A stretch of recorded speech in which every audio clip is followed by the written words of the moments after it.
Bueno, pues buenas tardes a todas, a todos. Muchas gracias a la gente que nos está viendo. Yo soy David Alonso, soy el director del grado en Diseño y Desarrollo de Videojuegos que imparte ESNE, que en su momento fue la primera universidad que impartió un grado universitario oficial en España relacionado con el diseño y desarrollo de videojuegos. Y nada, pues tengo la suerte de hoy moderar esta mesa, esta charla que se llama Clínica Postmortem, y donde, bueno, pues aprender de las historias de quienes nos precedieron, pues es el mejor camino, ¿no?, que podemos elegir precisamente para no repetir los errores o tomar buena nota de los aciertos y además en un contexto como este, que es universitario, dentro de la feria de Oasis, de la exhibición que estamos haciendo estos días por ESNE, bueno, pues vamos a hacer esta mesa redonda y tenemos la suerte y el privilegio de contar pues con gente de la talla como Tatiana Delgado, que es cofundadora y directora creativa de Out of the Blue, Adriana Hernández, que es lead de Environment y Technical Artist en Péndulo Studio, con Pablo Monroy, que es cofundador de la empresa Overpowered Team, y con Daniel Benmergui, que es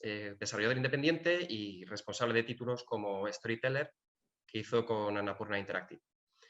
Entonces, si os parece, vamos a hacer una pequeña introducción, porque quién es mejor que vosotros mismos pues, para presentaros. Entonces, si nos podéis contar un poco quiénes sois, brevemente vuestra trayectoria y si nos podéis dar una pista de en qué estáis metidos ahora, pues fenomenal.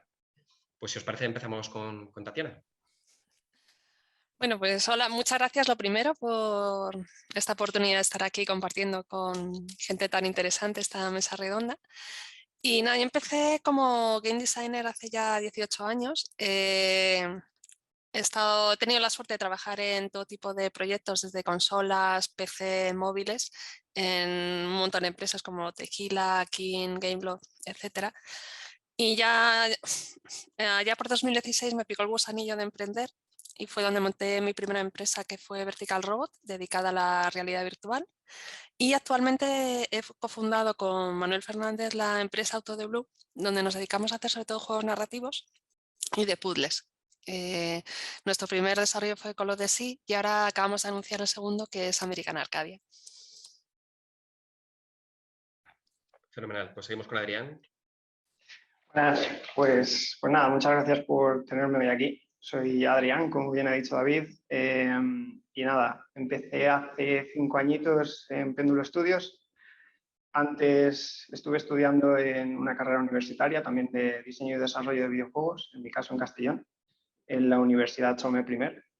Y luego posteriormente estuve trabajando durante un pequeño periodo de tiempo como modelador en otra empresa. Y al poco tiempo conecté en Péndulo Studios, donde entré como programador.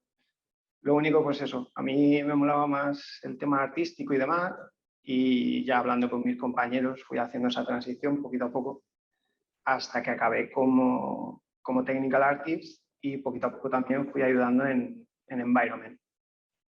Y nada, cerré el juego de Black Thunder de Skin con Péndulo Studios, lo cual pues fue para mí una experiencia increíble. Fue un juego muy chulo de hacer y no sé, fue además como mi primera gran experiencia dentro del mundo de los videojuegos.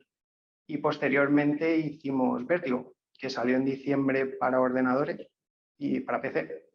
Y nada, ahora casi a terminar el año saldrá en el resto de consolas.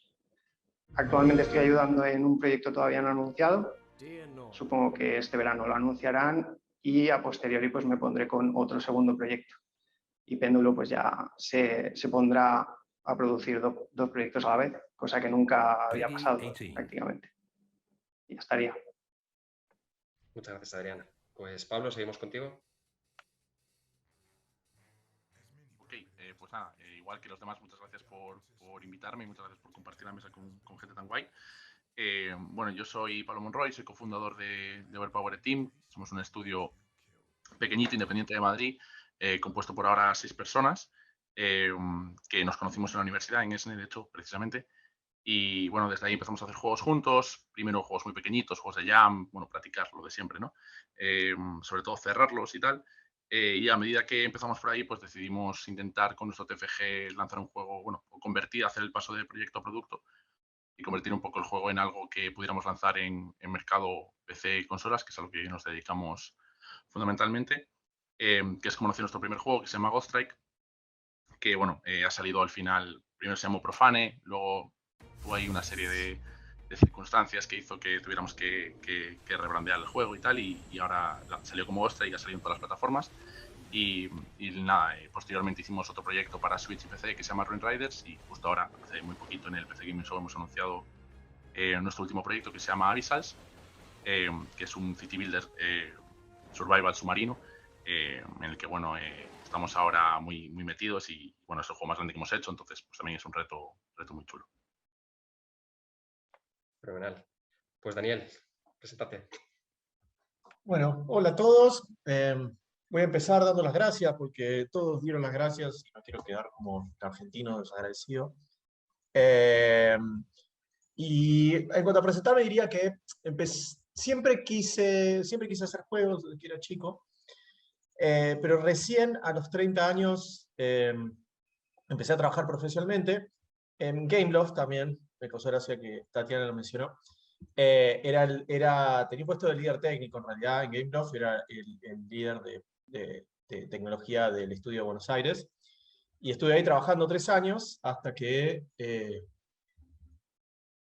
un día llegué a la conclusión de que me gustaba mi trabajo y creo que lo hacía bien, pero yo quería hacer juegos, no quería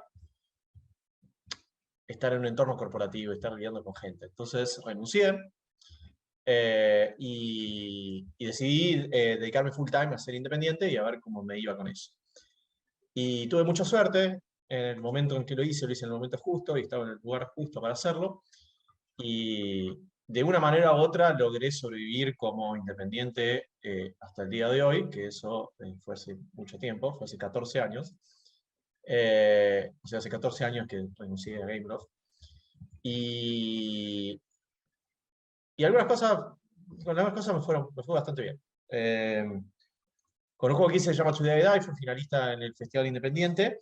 Y ahora estoy haciendo Storyteller junto con el publisher Annapurna Interactive, que publicó juegos como Edith Finch. Y bueno, estoy como en un momento en el que estamos a punto de terminar Storyteller, estamos a punto de publicarlos y estamos enloquecidos con ese tema. Y bueno, vamos a ver qué pasa. Genial. Pues nada, como decíamos, la idea de esta mesa es, bueno, pues hacer un poco ese post-mortem tan necesario cuando se termina un proyecto y luego se va a continuar con otros proyectos, y el tener esa perspectiva de lo que se ha hecho bien, lo que se ha hecho mal. Se van a presentar ahora una serie de casos de estudio. Entonces, para poner un poco en contexto a los espectadores, lo que vamos a hacer es ir poniendo los teasers del juego del que vamos a hablar, del proyecto del que se va a hablar. Y bueno, pues vamos a empezar con Call of the Sea, el caso de Tatiana. Entonces, pues vamos a ver ese trailer.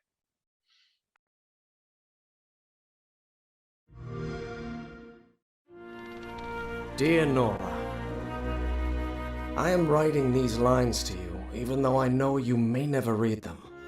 My research led me to this island in the heart of the Pacific. But here, I only found more puzzling enigmas. Even so, I'm convinced that I'll find an answer for your illness in this place. I swear I'll be back home soon, my love. But you never returned. What happened, Harry? Your letters led me to this idyllic, nameless island in the middle of nowhere. What did you find? Its shores speak to me in the whispers that carry on the reefs at night. I wonder if this alluring place riddled with mechanisms and contraptions is the same island that haunted me in my dreams. Or perhaps they were never dreams to begin with. Harry, my love, I swear I will find you.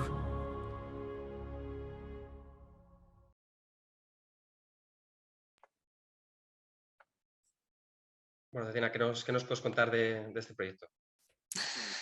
Bueno, pues para los que no conozcan así rápido, Call of Duty es un juego en primera persona de puzzles, inspirado un poco en los clásicos como el Myst, donde tienes que explorar una isla y ir resolviendo puzzles para buscar qué le pasó a la expedición de pérdida de tu marido.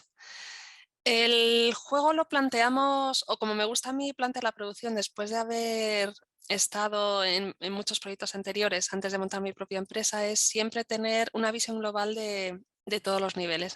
Entonces nos gustaba en preproducción ya tener claro el número de niveles que va a haber, número de puzzles por nivel, saber la historia más o menos cómo va a ir desarrollándose, o sea, tener todo muy, muy cerrado para que a la hora de entrar en producción todo vaya ya más rodado.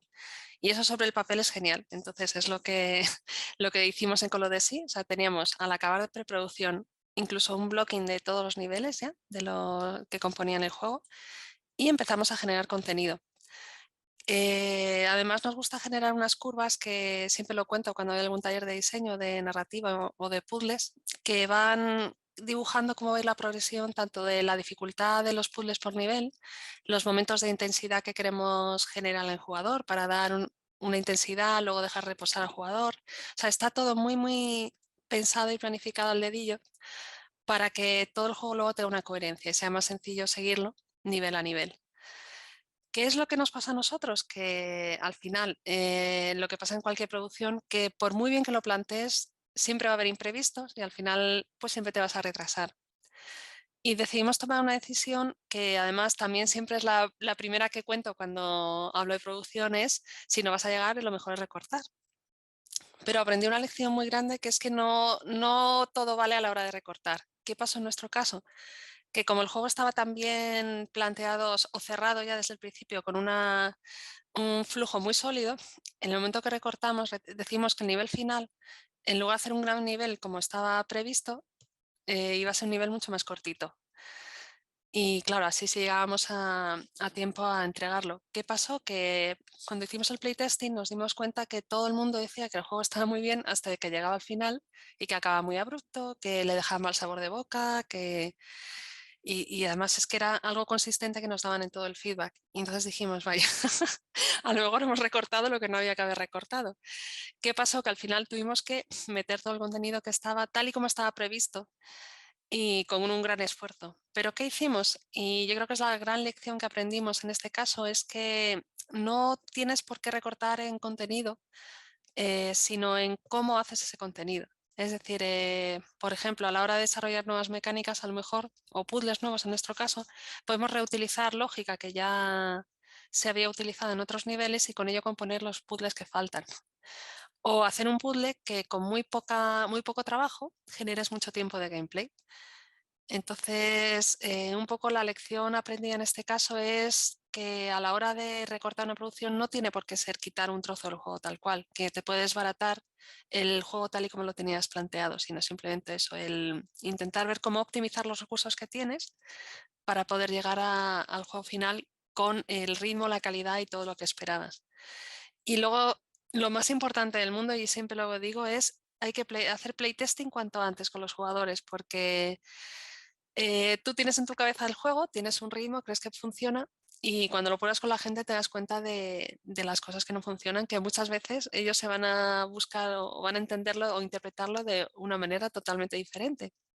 Y eso va a hacer que tengas que alterar también el juego. Y nos pasó en otro de los niveles con que no nos habíamos dado cuenta de cómo había quedado el ritmo de puzzle y se hacía muy pesado, porque la sensación que se quedaba la gente es que no estaba disfrutando, jugando, sino que nos decían como haciendo los deberes, de que era puzzle, puzzle, puzzle. Entonces decidimos cambiar toda la estructura de un nivel, manteniendo los puzzles que había, simplemente dándoles más aire entre ellos, metiendo a lo mejor las partes narrativas que están después, intercalándolas.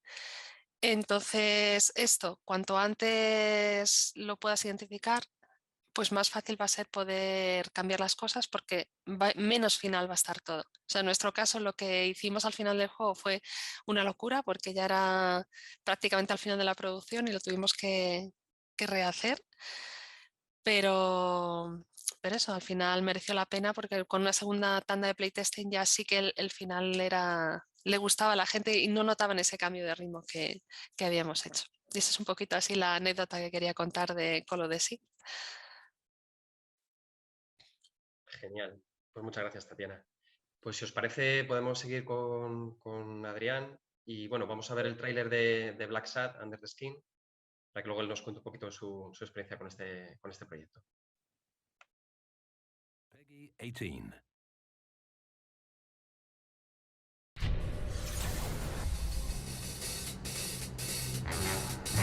As many private investigators will tell you, the job consists mainly of dealing with two-timing husbands and wives. But once in a while, you're lucky enough to land the kind of case that can get you killed.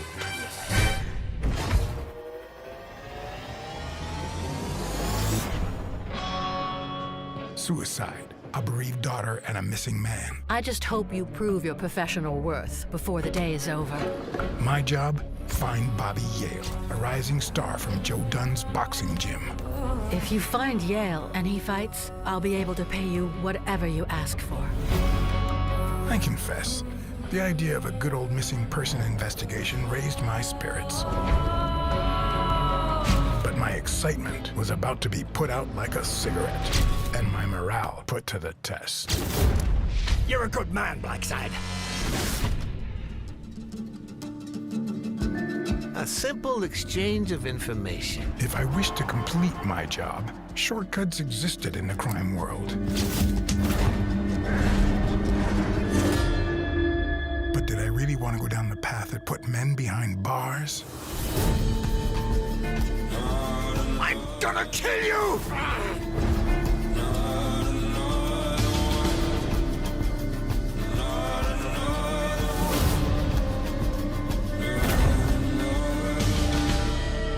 I can't figure out how I'm still here.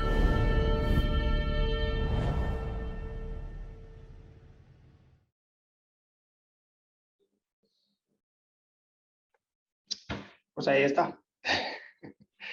El trailer de Black Sad. Pues por introducir un poco el proyecto, para el que no sepa lógicamente quién es Black Sad,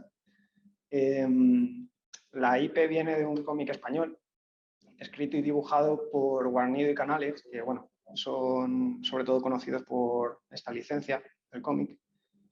Y el proyecto cayó en manos de Péndulo Studio. Daba la casualidad de que también pues, era estudio español, pero quien tenía los derechos para publicarlo era Microids, empresa francesa. Y nada, acabó en Péndulo y la verdad es que fue un desarrollo un poco agridulce, en el sentido de que antes he dicho que era para mí muy especial, fue muy chulo hacerlo, pero también tengo que decir que fue un desarrollo titánico, un desarrollo donde cuando yo llego nos ponemos con Black Sad y demás, somos aproximadamente 9 personas, la media de desarrolladores es de aproximadamente 14-15 personas normalmente en el proyecto, y el pico más alto pues, de unas 19 como mucho, o una cosa así en la oficina. Entonces, claro, al ser una licencia tan jugosa, por así decirlo, como el cómic de Black Sad, pues yo creo que lo que nos comió fue la ambición.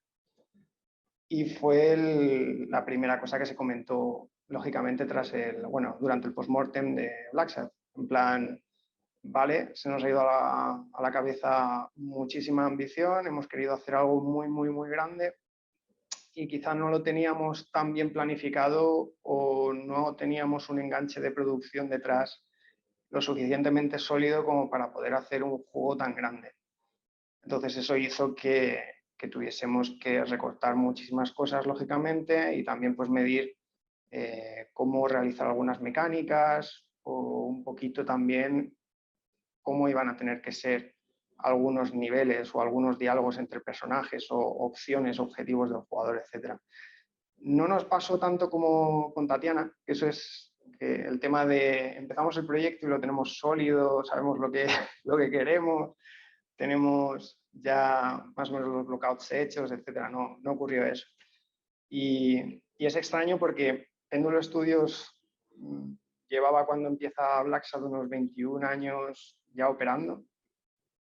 Y uno de sus fallos, pero también virtudes, por la cantidad de gente que había, que siempre ha sido como una pequeña familia, con muy poquitas personas detrás, es que no había producción como tal, no había un productor en la propia empresa que tomase decisiones, que vigilase un poco cómo iban a funcionar las fechas, las entregas, cuáles eran nuestras capacidades, nuestros límites, etc. Entonces ese fue el segundo caso que apareció en el postmortem de, vale, hemos sido ambiciosos y aparte no hemos tenido un productor sólido. Entonces lo primero que hicimos ahí de cara a Vértigo, que fue el siguiente proyecto que hicimos, pues poner una figura de productor, que yo creo que cambió la perspectiva completamente a la hora de desarrollar videojuegos en Péndulo Studios. Y en los proyectos ya actuales, que son un poquito más grandes, que hemos pasado pues eso de las 15 personas que éramos a unas 80, más o menos, pues si no hay varios productores detrás de una o dos personas, pues mal vamos. Entonces se ha convertido como algo fundamental. Tener fechas claras de lo que tienes que entregar, saber qué equipo tienes y cuáles son las capacidades del equipo, saber que son humanos, que se van a cometer montones de errores. No vas a llegar a muchas fechas precisamente por eso. Todo eso hay que tenerlo en cuenta y siempre hay que tener un roadmap o simplemente una opción B. De ¿vas a fallar en esto? Ok, ¿cómo lo vas a solucionar? Y luego ya, por último, un poquito también el tema de la comunicación entre el equipo, de pasar a ser tan pequeños a tan grandes. Nosotros sabíamos que estábamos creciendo mucho, que poquito a poco ya llegando a las últimas fases de desarrollo de Black Sun no había tanta comunicación, porque ya éramos más y más y más, no estábamos acostumbrados a eso. Que había que hacer algo ahí, que había que empezar a hablar las cosas, cada uno iba a tener que organizarse su equipo, los leads tenían que tener un poquito más de influencia o ser una figura más importante, etc. Entonces se impusieron más jerarquías que lo que teníamos antes en Black Sun. No sé, fue un desarrollo muy chulo, pero durísimo como el infierno. En el sentido de que, jolín, las cosas hay que gestionarlas mejor. Y eso es un poquito lo que puedo comentar de momento, a ver luego qué surge. Te voy a adelantar una pregunta. Fíjate que Tatiana ha lanzado una cuestión que es muy importante, ¿no? Que lo de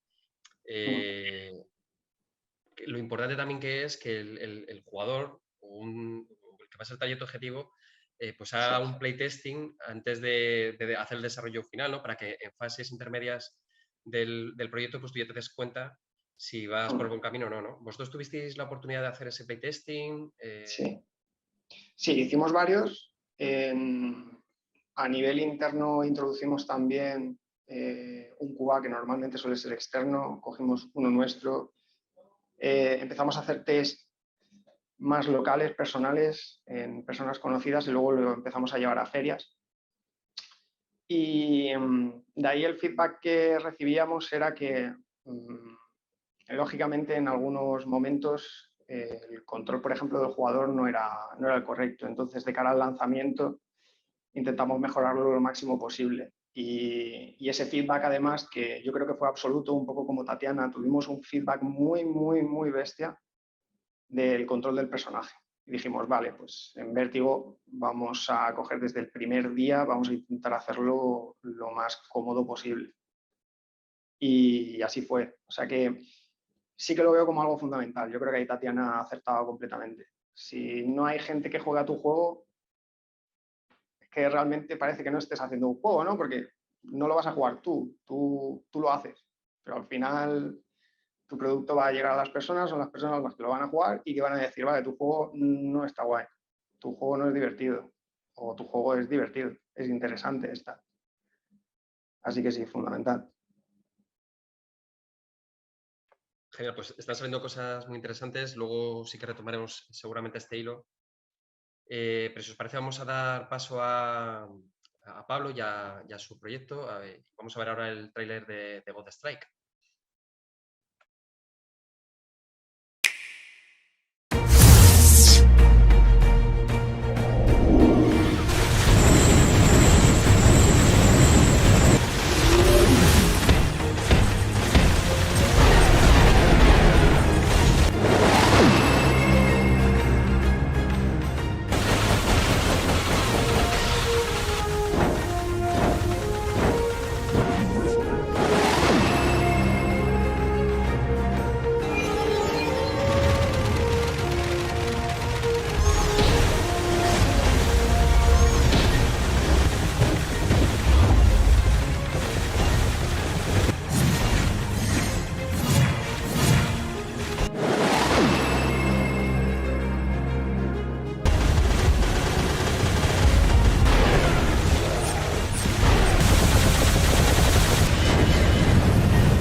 Bueno, pues para los que no conozcáis el proyecto, la verdad es que es un juego que bueno, no es solo también un proyecto per se o un juego per se, sino que también ha sido como la manera de levantar nuestra empresa.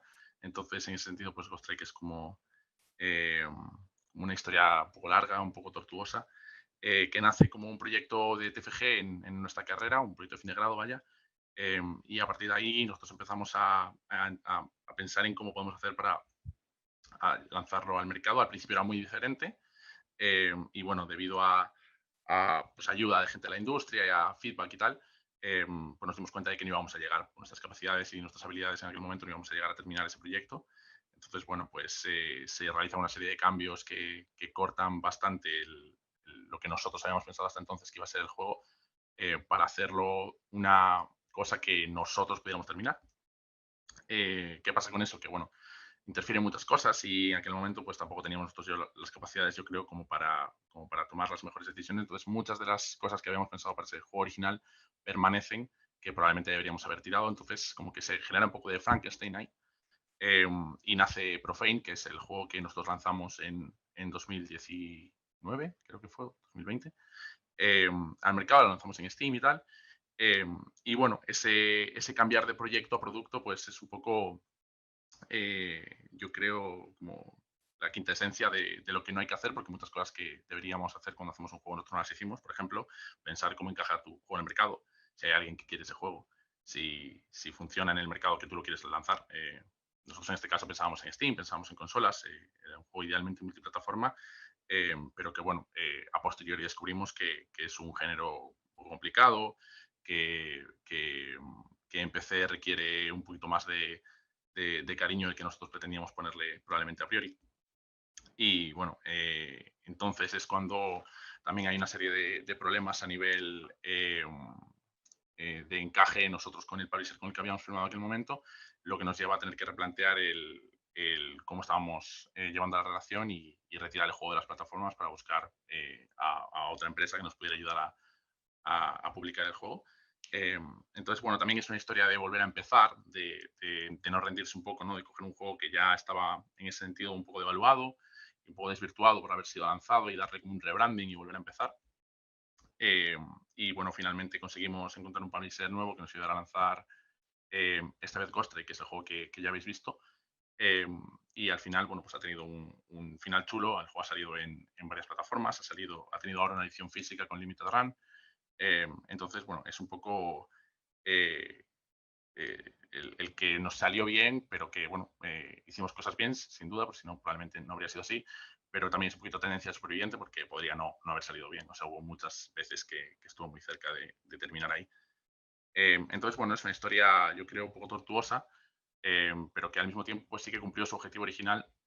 En ese sentido sí que es un éxito de ayudarnos a levantar la empresa y gracias a eso pues pudimos hacer otro proyecto y gracias a esos dos primeros pasos pues estar ahora haciendo uno un poco más grande, un poco más ambicioso, siempre hay un poco pasito a pasito. Entonces esa es un poco la historia así a grosso modo, para los que no conozcáis un poco el proyecto y ahora pues a medida que vayan surgiendo yo creo las cosas pues podemos ir hablando más de cómo es mi experiencia comparada igual con los demás que puede ser muy interesante.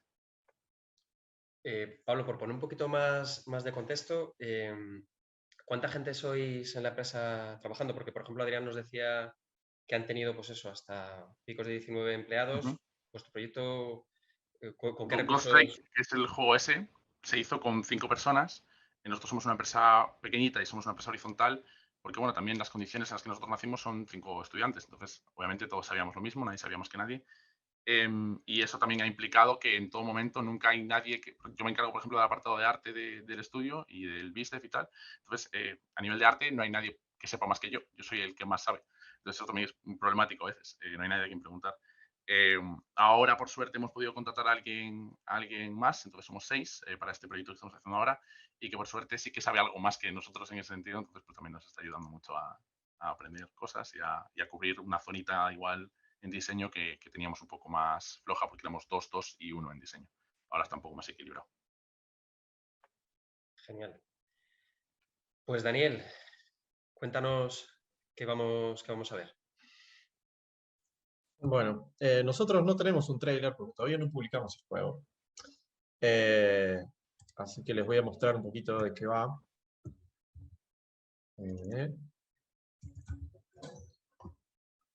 Bueno, espero que se esté viendo. Supongo que sí, puede ser de la pantalla. Este es Storyteller, que es el proyecto en el que estamos trabajando ahora, que lo estamos haciendo junto con Annapurna. Y es un juego de puzzles en el que lo que hay que hacer es armar historias. Es un juego de puzzles donde uno arma historias. Entonces les voy a mostrar un poquito cómo funciona. Por ejemplo, en este caso, los niveles cuando arrancan con uno o más títulos, que estos serían como los títulos de las historias, y te damos un conjunto de locaciones y personajes, y tenés que armar una historia que cumpla alguno de los títulos que te dimos. Entonces, por ejemplo, si queremos hacer un corazón sana, primero podemos tener un casamiento, ¿no? Y después muere uno de los cónyuges. Entonces queda el que quedó vivo queda con el corazón roto, ¿no? Entonces, lo que vamos a hacer en este caso es casarlo con alguien más, ¿no? Entonces, esta es una solución posible para este título. Y lo que sucede es que hay una especie de simulador, hay un simulador detrás de este juego, que nosotros le decimos un engine de continuidad, que lo que hace es darle una lógica a las cosas que estás poniendo en cada uno de los cuadros para ir armando una trama. Entonces, por ejemplo, ¿qué pasaría si estos dos nunca se hubiesen conocido, por ejemplo? Y en este caso no le va a importar si se muere o no, porque no sé, es una persona que se murió y se va a casar de todas formas con otra, no pasa nada. Otra es, ¿qué pasa si pongo a alguien que está casado con alguien más, ¿no? Si él ya está casado y aparece alguien más, la va a rechazar porque ya estaba casado de antes, ¿verdad? Entonces, por ejemplo, podemos tratar de hacer este título que está acá, que dice que Ligeia, que es este personaje, tiene que romper 2 corazones. Entonces, una cosa que podemos hacer con esto es, ahora, como que el protagonista va a ser ella. Entonces, por ahí lo que podemos hacer es que ella esté casada con Eleonora, en lugar de estar con Edgar. Y, ¿qué pasa si ahora Edgar se tiene un lance? Entonces lo rechaza, se le rompe el corazón porque lo acaban de rechazar. Y después podemos hacer el último combo, matando a Ligeia y dejándole a Eleonora sola. Entonces, efectivamente, rompió 2 corazones, de distinta manera, pero rompió 2 corazones. Este nivel que está acá es uno de los niveles de tutorial, de medio tutorial. El juego se pone sofisticado después con el tipo de historias que tiene, y pasamos por un montón de ambientes y escenarios. Por ejemplo, tenemos una sección que es más bien bíblica, donde agarramos algunas cosas de las historias bíblicas. Vamos a tener problemas con eso en algún momento, pero bueno, es la decisión que tomamos. Tenemos esta sección que es como media cosa gótica, medio de Allan Poe. Después tenemos un escenario también que es tipo Agatha Christie, que hay que armar historias de detectives y asesinatos. Y bueno, no voy a spoilear todo, pero tenemos también intriga con cosas de la corona. Hay un montón de áreas de literatura por las que fuimos pasando y armamos este juego que es como un intento de hacer puzzles con la creación de historias, ¿sí? Y hay efectivamente un simulador corriendo detrás de eso, y suele sucedernos a veces que hay gente que encuentra soluciones que no se nos habían ocurrido, y tenemos que, digamos, o cambiar algo, o permitir que ocurran, o integrarlos dentro del juego. Entonces el proceso fue siempre bastante divertido. Ahora, cuando me pidieron esto del postmortem, digo, todavía no publiqué el juego, entonces es medio difícil hablar del postmortem todavía, porque no tuve tiempo de pensar en todas las cosas que hice mal. Que ya identifiqué unas cuantas, pero todavía no tuve tiempo de pensar en ellas, como para decir, bueno, esto es lo que aprendí de todo este proceso. Pero puedo hablar, por ejemplo, de uno de los principales problemas que uno puede detectar en este juego, que es que lo empecé hace 14 años. Tiene 14 años este juego. Entonces, después cuando lo vean, cuando lo publique y lo vean, va a decir, bueno, esto no parece un juego que haya necesitado 14 años para hacerse. Eso, de hecho, parece bastante simple. ¿Por qué necesitaron 14 años para hacerlo? Y la respuesta no es tan trivial, porque tiene que ver con un problema con el que lidiamos continuamente, que es la confianza. Que es la confianza en el trabajo que tiene uno mismo. cuando yo arranqué este juego, recién empezaba a dar mis primeros pasos como independiente, y como les dije en la introducción, digamos, tuve mucha suerte y estuve en el lugar correcto, en el momento correcto, y había hecho otra versión del juego. Acá cerré el sharing. Bueno. Hice otra versión del juego que se ve bastante peor que esta, pero que ganó un premio en el Festival Independiente de videojuegos en San Francisco, que era un premio en el que yo realmente estaba como teniendo muchas ganas de participar y ganar algo en algún momento. Fue como el momento de gloria. Y dije, bueno, finalmente logré este objetivo, pero sucedió bastante temprano en mi carrera de desarrollador, y me causó un problema enorme después de eso, después de ese premio, con este juego en particular, que fue que había una expectativa respecto de, bueno, o sea, este tipo apareció de la nada, de repente hizo Today Die, que fue mi primer juego como de alto perfil, fue finalista también en el festival, hizo un montón de ruido, qué sé yo, y después vino Storyteller, y Storyteller ganó el premio, y todo el mundo dice, bueno, está buenísimo este Storyteller, quiero ver Storyteller, parece genial, quiero ver esto. Bueno. Pero como recién estaba arrancando, no era genial el juego. O no me parecía genial, no, yo tenía el criterio suficiente como para saber que el juego no estaba donde tenía que estar, pero no tenía la habilidad suficiente como diseñador para llevarlo a donde yo sentía que el juego tenía que estar. Entonces, Storyteller en realidad hicimos el equivalente a 4 o 5 juegos dentro de lo que sería Storyteller. Si hubiésemos usado ese tiempo para hacer otros juegos, tendríamos 5 juegos más o menos a esta altura. Y tenemos uno solo porque reinventamos Storyteller un montón de veces. Lo rebooteamos varias veces. Lo cual, o sea, es perdonable desde mi punto de vista, es perdonable desde el sentido de que es un juego que nunca nadie intentó hacer antes, es un juego muy, pero muy difícil de hacer, es un juego muy difícil de diseñar. Hay algunas ideas que si las ven ahora dentro del juego parecen obvias, y dicen, ah, claro, esto está hecho así porque es la idea más simple y funciona, pero pasé por un montón de años de que esa idea no estuviese y tratando de hacer andar el juego sin las ideas que tengo ahora. Y hay veces que los diseños difíciles necesitan tiempo reloj, que es que uno se familiarice con el problema que está tratando de resolver de diseño, se trabe, después se vaya a hacer otra cosa y volvés después de un tiempo, mirás de vuelta lo que hiciste y decís, ah, listo, esto es lo que tenía que hacer. Ahora me queda claro, en ese momento en el que estaba lidiando con el problema no lo tenía. Y eso sucedió varias veces. Entonces esa es la explicación de por qué ocurrió eso. Pero yo había mencionado confianza en algún momento. Me parece que fue crítico el tema ahí, en el sentido de que yo creo que si hubiese publicado alguna de las primeras versiones que había hecho de Storyteller, hubiese estado bien. Le hubiese ido probablemente comercialmente bien, sobre todo porque estoy hablando de una era o sea, más o menos donde había salido Braid y Fez, o sea, está muy cerca de esa época, donde todavía no había ocurrido el Indipocalipsis. Entonces, y yo ya estaba posicionado por el festival a poder publicar el juego directamente en Steam, de vuelta en una era en la que no existía ni Greenlight. Y yo creo que le hubiese ido bien al juego, y después podría haber aprendido lo que me faltaba como diseñador y sobre Storyteller, y hacer otra versión de Storyteller que se parezca más a la que vamos a publicar ahora. Pero en su momento me negué a hacerlo porque quería publicar un juego que estuviese a la altura de las expectativas que tenía el resto del mundo y yo mismo de mí mismo, ¿no? Y ahora yo puedo decir en retrospectiva que eso probablemente haya sido un error. Y hubiese sido mucho mejor para mi vida y para el desarrollo de este juego, y para la gente que trabajó en este juego, que hubiese publicado esa versión ahí, y estar libre para hacer una versión mejor después, o hacer otro juego, incluso. Este es un tema que está bastante presente en mi cabeza ahora que el proyecto se está por terminar, en el que estoy empezando a hacer retrospectiva, mirar hacia atrás y decir qué hice, por qué terminé en esta situación, ¿no? Pero bueno, de vuelta, yo supongo que voy a tener cosas más interesantes para decir una vez que ya he tenido tiempo de reflexionar y de parar de trabajar para poder pensar en qué es lo que ocurre. Así que bueno, eso creo que es todo lo que tengo para decir por ahora.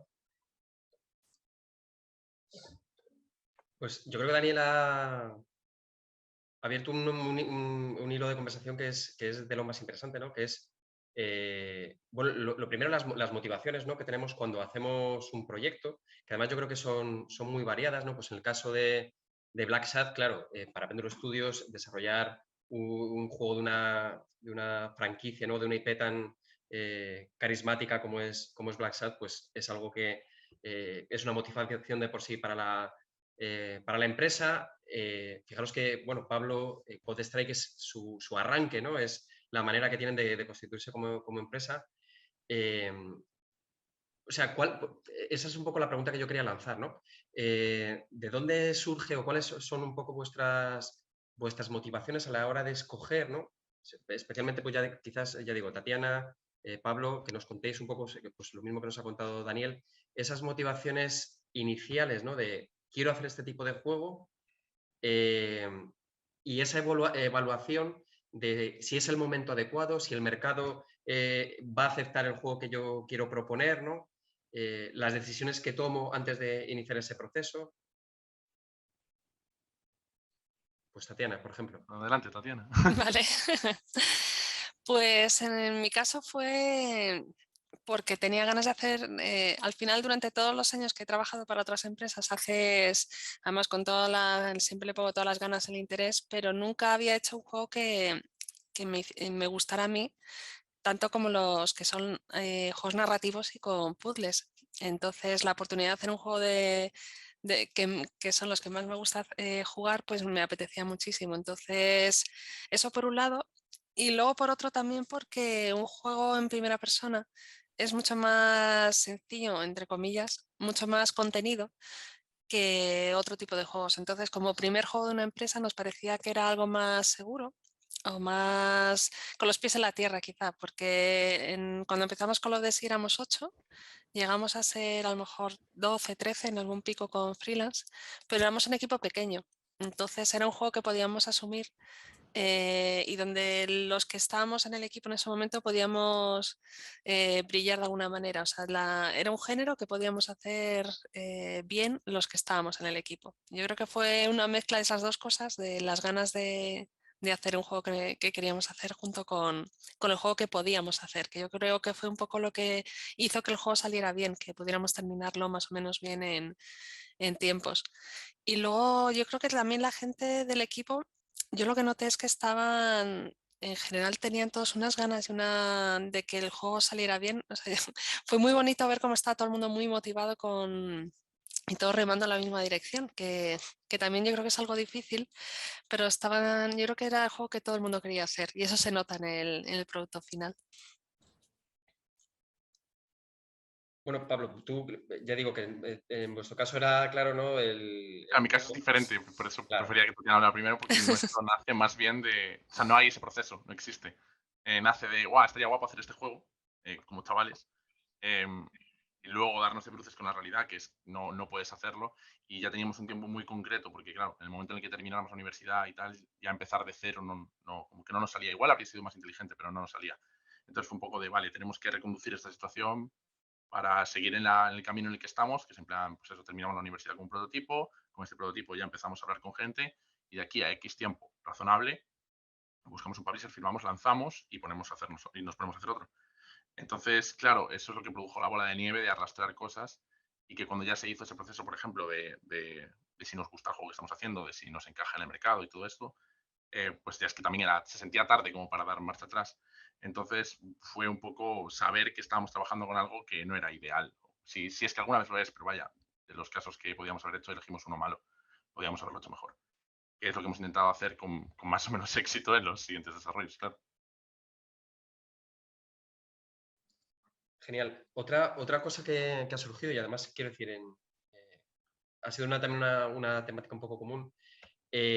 Bueno, el tema de evaluar correctamente recursos con los que se cuenta, proyecto que queremos abordar. Y fijaros que además han surgido como dos maneras de afrontarlo. Está pues eso, la planificación que decía Tatiana, de lo tengo todo súper pensado, súper estructurado, tengo claro qué es lo que quiero hacer. Parece, ¿no?, un poco sobre el papel que si yo tengo muy planificado qué es lo que quiero hacer o cuál va a ser el producto final que voy a desarrollar, eso me permite hacer, ¿no?, pues una gestión de los recursos que yo voy a necesitar para llevar a cabo ese proyecto. Pero luego resulta que eso es sobre el papel y luego a veces la vida te da un poco esa vuelta, ¿no? En el caso también Adrián nos contaba, bueno, pues y también Daniel ha coincidido un poco, ¿no?, las expectativas que tenemos nosotros mismos o los estándares de calidad que no estamos dispuestos a rebajar a la hora de elaborar ese producto. Entonces, esa es un poco la pregunta que yo os quería hacer, ¿no? ¿Cómo se equilibra esas expectativas de lo que queremos generar con los recursos que queremos o con los que contamos y la manera, ¿no?, en la que planificamos y afrontamos ese proyecto, ¿no?, desde vuestra perspectiva y con vuestras respectivas experiencias, ¿no? Adrián, por ejemplo, ¿qué nos cuentas? Sí, yo probablemente no coincidáis. Opinión personal, por también lo vivido. Al final, alguien tiene que vencer. Es decir, si quieres que algo quede perfecto, pero tienes un publisher detrás que te dice, lo siento, no puedes, ahí no tienes otra. Pero estoy 100% seguro que un creador, un desarrollador, da igual el departamento, si quiere que el juego salga perfecto, si no tuviese ese límite, esas cadenas de publisher, los juegos no saldrían tampoco. O sea, es como que... Y luego quería preguntarle a Daniel un poco cómo... Una pregunta respecto a eso. Porque es un poco como, vale, tengo que salir en esta fecha, pero yo quiero que salga esto perfecto. Entonces todo el mundo va a ir remando, vamos, en la misma dirección, igual que decía, en el mismo sentido, igual que decía Tatiana. Pero sabes que va a haber un límite. Entonces lo vas a pasar muy mal, tal. Algo vas a tener que sacrificar, siempre. Entonces, claro, ¿cómo, por ejemplo, Daniel, has podido, que a mí me pasa, yo aparte luego en casa y tal, me pongo a hacer mis juegos, me pongo a hacer mis cosas? ¿Cómo has conseguido aguantar 14 años queriendo llevar a cabo esa misma idea? Porque también a veces te agotas y dices, ya no puedo más, ya no saco ganas para sacar esto adelante. ¿Cómo lo has hecho? Sí, bueno, es una buena pregunta. En realidad, lo que ocurre es que, digamos, cada vez que yo llegaba, cada vez que me sentaba a trabajar en Storyteller y llegaba a un cierto punto, ¿no? Que decía, bueno, esto es lo que me salió en este bloque, esto es todo lo que tengo del juego, y al mirarlo decir, esto no lo puedo publicar así como está porque siento que hay una idea mejor que está al lado de esta, pero no sé cuál es todavía, pero no es esta, ¿no? Entonces había una cierta certeza de mi parte que dije, bueno, no quiero publicar esto porque siento que hay algo mejor y estoy cerca de conseguirlo, pero no me está saliendo en este momento. Lo que me permitió volver al juego, o sea, no estuve 14 años de corrido trabajando días, tipo, 5 días a la semana en Storyteller. Paré para hacer otros juegos, como por ejemplo Fidel, Dungeon Rescue, que es un juego que hicimos en el medio. Entonces, la forma en la que pude volver al juego es decir, bueno, acá voy a cortar Storyteller en este momento, y vamos a trabajar en otro juego, nuestra mente va a desaparecer, Storyteller va a desaparecer por completo, y vamos a estar 2 años pensando en otra cosa. Entonces, después que pasó eso, el regreso a Storyteller no era doloroso. En el sentido que podía venir y decía, bueno, ahora tengo la mente fresca, tengo ideas nuevas, y entonces lo puedo afrontar de nuevo. Igual, cada regreso a Storyteller me comía una parte de mi vida, y es cierto, ahora que estamos por terminarlo, no lo aguanto más, y ahora me decís, bueno, a ver, Daniel, volví a hacer eso, yo te digo, no lo voy a volver a hacer, ya este stretch es el último que hago, se terminó. Se terminó aparte porque me parece que la versión que hicimos ahora está un poquito más cerca de lo que yo quería. Nunca vamos a llegar a lo que realmente, al ideal de lo que queremos hacer, pero yo creo que este día se parece bastante. Digo, bueno, ahora sí, ahora que llegué a este día que se parece bastante, o se acerca mucho más a lo que yo quería al principio, ya no siento la necesidad de frizarlo y volver, ¿no? Sí, pero bueno, mientras tanto me tuve que financiar de forma rara, digamos, entonces tuve que pedirle plata a levantar inversión para hacer este otro juego en el medio, después agarré el publisher, entonces fue un caos, todo el tema financiero fue un caos, lidiar con un juego que no se publica. Sí, sí, pero vamos, es también la odisea del estudiante, termina de estudiar, se pone con sus amigos o por su cuenta a hacer algo con lo que empieza con un entusiasmo brutal y es que al año no puede más, o a los 2 años dice, necesito parar. Pero, jolines, me encanta tu constancia en ese sentido de, pese a haber habido muchos parones en el camino, haber podido llevar el proyecto a cabo, a mí me parece titánico. Ojalá lo consiga yo y todos los estudiantes que nos estén escuchando, pues también saquen esas ganas, ¿no? Pablo un poco también, jolines, ha sacado ahí las fuerzas y demás para lo mismo, con todos los problemas y demás que tuvo durante el desarrollo. Al final, pues mira, ha salido y ha salido muy guay. Pero no sé, en nuestro caso, que es un juego que está cerrado con un publisher y demás, siempre vamos a estar peleándonos con un publisher, con el publisher diciéndole, no, danos un mes más, danos 2 meses más, danos tal, porque queremos que salga perfecto. Pero si el publisher no nos corta las alas, lo que decía Daniel, que no sales nunca. Nunca va a estar perfecto, nunca va a estar como tú quieres, porque es la odisea del creador. Y no sé si a ti, Tatiana, te pasó en Out of the Blue de decir, esto quiero que sea todavía mejor de lo que ya es. Sí, yo creo que nos pasa a todos y además si tienes el alma perfeccionista, que yo creo que en el equipo lo tenemos todos. O sea, yo a día de hoy cuando sigo viendo cosas, se me van los ojos no, ay, esto tal. La gente no lo ve. Si el problema es que lo vemos nosotros, pero la gente que lo juega luego se va a fijar en el conjunto. Yo creo que tenemos que intentar distanciarnos. Y lo digo yo que luego me pasaba al final los fines de semana yo intentando arreglar cositas que nadie va a ver, pero que para mí me parecía que el juego no podía salir así. Entonces creo que hay un momento que tienes que ya soltar, cuando ya el juego está jugable, el playtesting va bien, y es que al final no te va a aportar, lo decimos, entre un Metacritic de 80 y 81, a lo mejor tienes que meterle 3 meses más, no merece la pena. Para ya, déjalo y ya lo pulirás para... O sea, hay un punto que es ya cuando sea divertido, esté bonito, sea jugable y fluya todo bien, lo demás ya son cosas nuestras que solo lo vemos nosotros. Y ojo que lo digo yo, que soy incapaz de hacerlo. Yo estoy como Tatiana y mi sensación es la misma. De hecho, o sea, a medida que ha ido pasando el tiempo me he sentido como más en guerra contra el perfeccionismo. De decir, no, se termina, hay que terminar. O sea, se lanza, ya haremos otro. Porque si no, no, es que no terminas nunca. Y sobre todo que la sensación de desarrollar se vuelve como una batalla imposible que no vas a ganar nunca porque siempre vas a ver algo más. Entonces, no sé, y es lo que dices tú, se supone que hacemos juegos para que la gente los juegue y para expresarnos, dependiendo de cada persona, como que la grafiquita tiene muchos colores y triangulitos, pero si a ti solo te reporta como la satisfacción de tu perfección o el ego de tu perfeccionismo, al jugador no lo ve, estás quemando pasta, estás quemando recursos, te estás quemando tú, estás quemando el equipo. No sé, supongo que no todos los casos son así, ¿vale? Pero mi experiencia ha sido que en muchos casos nunca ha merecido la pena las veces que yo he dicho, ¿para qué he estado haciendo esto este tiempo? Otras que sí, pero vaya. Hay que diferenciar bien también.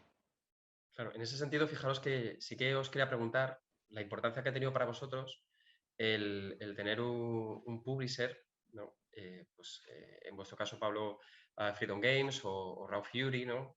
Diana, pues ¿cuál es la importancia que le atribuís al contar con un publisher y un productor o esa visión externa, ¿no? Si creéis que ha sido fundamental, si ha sido una traba. En nuestro caso, uy, perdona. No, iba a decir que quién se moja. Pues mira, me tiro yo ya que... Si queréis, bueno, yo también, es que mi visión, o sea, como que nuestra visión era tan concreta o sea, nuestra sensación era la incapacidad de ir hacia adelante sin uno. Entonces estábamos como condenados a entendernos, aunque bueno, tuvo sus momentos. Entonces yo creo que esta conversación como que es una importante que hay que tener en la industria o que tenemos que tener los desarrolladores, pero al mismo tiempo creo que tiene que nacer mucho de la o sea, igual no de la empatía per se, pero sí de conocer como lo sesgado que estás, dependiendo de tu posición, y de en muchos casos la incapacidad de no asociarse con un publisher para poder lanzar. Si te faltan recursos, es muy complicado, que la autopublicación está muy difícil en Steam. Igual hay barreras en consolas a las que no eres capaz de llegar también, si no tienes kits, si no conoces a nadie. Entonces, en muchos casos se presenta como la única opción realmente viable para hacer un juego comercial, o sea, con viabilidad comercial. Entonces, bueno, a mí me parece que es una cosa que a nosotros nos ha un poco condenados a entendernos. Es un poco la sensación que tenemos nosotros en el equipo. No, en nuestro caso con Raw Fury, la verdad es que hemos tenido mucha suerte con el productor que nos asignaron y con la forma de trabajar que tienen. De hecho, era el propio productor el que se lo jugaba y nos sugería que metiéramos más cosas. En lugar de cortarnos las alas, nos metía ahí como, pero ¿y si hacéis esto tal? Entonces, La verdad es que, ya os digo, no se han metido en ningún caso en el diseño más que para sugerir cosas que encima mejoraban el juego, o sea que les decíamos en general que sí. Y eso, no sí nos ponían obviamente los límites de tiempo, pero no hemos notado, y yo creo que es algo que no es común, esa presión o ese tira y afloja que se suele tener con los publishers normalmente. O sea, nos han dado mucha libertad durante todo el proyecto. Nos hemos autogestionado casi todo nosotros, y cuando tuvimos este problema que os he comentado, en el que nos dimos cuenta que el final era una bajona, o sea, teníamos que meter ahí más contenido, estuvieron de acuerdo, nos dieron todo el apoyo, o sea que ya os digo que no es un caso al uso, que hemos tenido mucha suerte en ese sentido. Nosotros, la verdad es que también estamos bastante contentos con Microids. Siempre, o sea, lo mismo, en Blacksat tuvimos un muy buen productor detrás. El error que teníamos era no tener productor nosotros, que llevase un poco la batuta a nivel interno. Pero por su parte, lo mismo, un poquito. El productor era como, daba la sensación de que el pobre era el único que jugaba el juego, ¿no? Por parte de los publishers, que seguramente no. Pero no sé, era un tío ahí muy cercano que además sigue con nosotros como publisher y también nos ayuda. Es un poco relación amor-odio. Siempre, a ver, son los que te dicen tienes que enviar una build este viernes y no llegas. Pero es que si no fuese por eso, pues lo de siempre. Al final el juego no sale o no mandas builds suficientes como para que te digan, hey, tal, esto lo podéis mejorar, esta mecánica es un poco aburrida, el juego no es lo suficientemente ágil, tal. Al final yo creo que en desarrollos relativamente grandes e incluso también pequeños, qué puñetas, y si puedes tener ahí el apoyo de un publisher, pues casi que mejor, no sé. Yo lo que voy a decir de eso es que definitivamente pienso que autofinanciar proyectos independientes es medio suicida. Ahora, si lo podés evitar, realmente... o sea, mientras yo lo puedo evitar, no voy a volver a autofinanciar proyectos. Es muy hostil el acceso, está muy hostil el mercado de juegos como para jugar mi propia plata. Prefiero arriesgar la plata del publisher. En nuestro caso particular con Annapurna, Annapurna es muy relajado, ellos entienden los juegos. Si necesitamos extenderlo, iban a extender. No he tenido ese tipo de problemas con ellos. Pero yo creo que toda la experiencia de publisher, hay una cosa que me llevo que me dejó como más bien impactado, que es que publishers como Annapurna, que están bien, o Raw Fury o Devolver, esos publishers que están muy bien ubicados, tienen acceso a algo que a mí como sudamericano y probablemente para todos nosotros como hispanoparlantes es inaccesible. Que es que lo que tienen es un asiento en primera fila en todo lo que pasa. Que por ahí nosotros cuando nos enteramos ya es demasiado tarde. Por dar un ejemplo, cuando Epic quería lanzar su store, los primeros juegos que estuvieron ahí como exclusiva, lanzamiento exclusivo en la tienda de Epic, les pagaron una fortuna astronómica. Después, a medida que fue pasando el tiempo, esa plata fue bajando hasta que hacerse algo que ya no vale tanto la pena publicar en exclusiva con Epic. Pero bueno, ¿cómo sabíamos que iba a ocurrir eso? ¿Cómo sabíamos que Epic era una posibilidad para publicar nuestro juego? Y no sabíamos. No sabíamos porque estamos lejos, porque no es información pública, es información que tiene la gente que está medio haciéndolo hoy, ¿no? Que los que se dedican a eso son los publishers grandes. Annapurna con nosotros también hizo algo que todavía no lo puedo contar, pero ya se va a hacer público, que también sucedió algo que es como, consiguieron un contrato que era como, nosotros no hubiésemos podido conseguir eso, pero ni cerca, pero no hay manera. Incluso por más que hubiésemos sabido que existía la posibilidad, no nos hubiesen dado bola. Y son contratos de mucha plata. Entonces, yo diría que lo que más me impactó de la experiencia de tener publishers es eso, decir, mira todo lo que tiene acceso simplemente por el hecho de que pueden hacer lobby y porque están cerca del corazón de donde ocurren las cosas, a diferencia de nosotros que estamos lejos. No sé, eso. Fijaros que, y así un poco ya también para cerrar el debate, han salido temas muy interesantes, ¿no? De la importancia de eso que tiene el publisher como un observador externo que a veces, desde la perspectiva de mirar las cosas desde fuera, pues te da consejos que son, pues eso, muy acertados, ¿no? Con esa visión, esa experiencia que tienen. Y fijaros que aquí además hay 4 ejemplos distintos de tipos de desarrollos y de tipos de empresa. Yo sí que quería haceros una última pregunta, también desde vuestra perspectiva, en lo que es el trabajo en equipo, ¿no? Y desde esas decisiones que se tienen que tomar, pues en algunos casos hay cosas que las tenemos que dejar ir porque no entran, no somos capaces de desarrollarlo, o al revés, ¿no? Incluso se nos queda pequeño, tenemos que desarrollar más.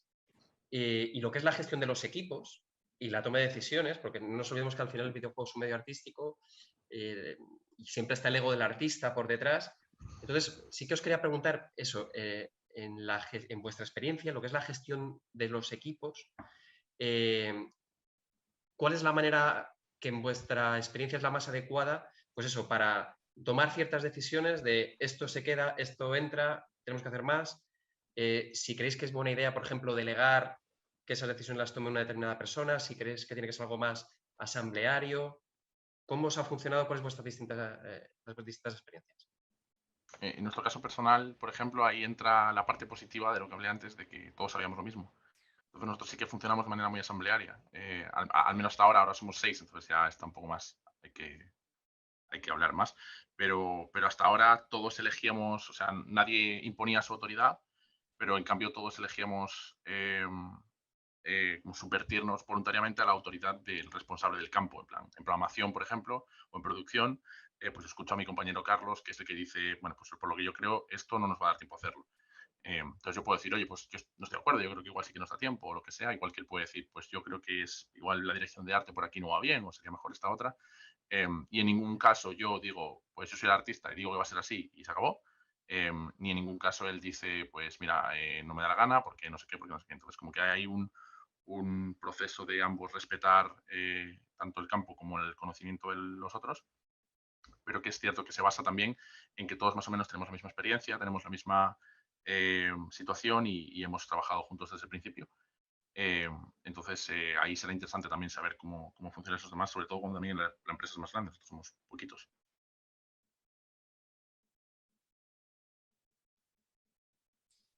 En nuestro caso, por ejemplo, como os he comentado antes, en preproducción lo que intentamos es resolver tener respuestas a todas las preguntas del proyecto.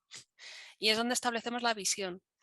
Entonces, ahí es donde acordamos todo lo que va a ser los pilares fundamentales del proyecto. Y luego, a lo largo de la producción ya, sí que ejerzo a lo mejor yo un poco más el papel de ir con el palo para ir a la gente que se va desviando de la visión del proyecto, pues intentar razonar.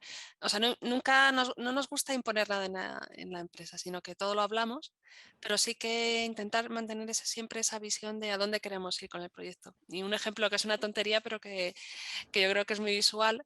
En nuestro juego era un juego basado en los mitos de Lovecraft, pero mi objetivo era que no hubieran en ningún momento tentáculos, porque eres como muy típico de Cthulhu tal. Entonces era como no hay tentáculos en este juego. Y cada vez que a un artista pues de pronto se le dibujaba algo con tentáculos o era como no, o sea, es intentar mantener siempre la visión o una dirección muy clara de dónde quieres que vaya el proyecto definida al principio, y eso soluciona un montón luego de conflictos que puedan surgir, y siempre hablarlo todo.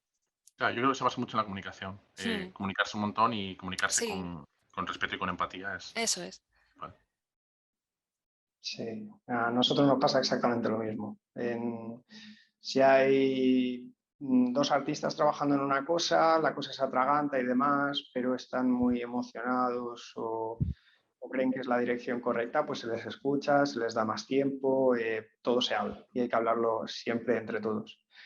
Lo malo es, lógicamente, cuando las semanas siguen continuando y la motivación ya se convierte en frustración, eso también lo tienes que controlar y suele pasar mucho durante el desarrollo de algo, sobre todo con la parte de arte.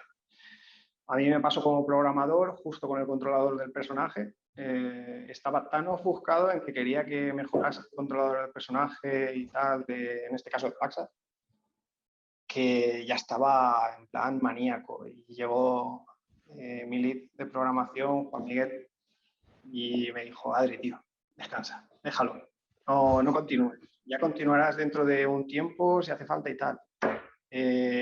Oxigena el cerebro. Y me vino muy bien. Y es que necesitas al final a alguien que ya ha recibido, y perdón por la expresión, un buen par de hostias, ¿no? Para que te ponga en tu sitio y tirar para adelante. Y es un poco ahora pues lo que me va tocando hacer, y la verdad es que es muy necesario en el equipo. Tener una figura que al final diga, vale, stop, ya volveremos. Y si no volvemos, pues tomaremos decisiones que sigan motivando y que sigan quedando igual de bien en el juego. Es a veces difícil, pero es que hay que tomar esas decisiones, no hay otra.